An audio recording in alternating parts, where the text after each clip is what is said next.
কয়েনগুলো দেখো বন্ধুরা, এগুলো অনেক পুরনো কয়েন, পুরনো দিনের কয়েন। তোমাদের যদি এই কয়েনগুলো লাগে তাহলে আমার সাথে যোগাযোগ করতে পারো। আর যদি তোমাদের কাছে থাকে তাহলেও এই কয়েনগুলো তোমরা সেল করতে পারো আমার কাছে। এগুলো হচ্ছে দেখো, একদম এগুলোর মধ্যে সোনা থাকে, গোল্ড থাকে এই কয়েনগুলোতে। আর কিছু কিছু কয়েনে রূপো থাকে। এগুলো অনেক পুরনো দিনের কয়েন।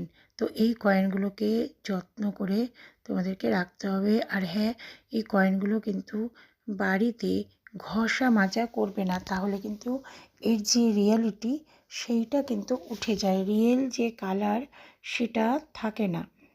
তো বন্ধুরা, এই ধরনের কয়েন তোমাদের কার কার কাছে আছে তারা আমাকে কমেন্ট করে অবশ্যই জানিও। আর সবাই ভালো থেকো, সুস্থ থেকো।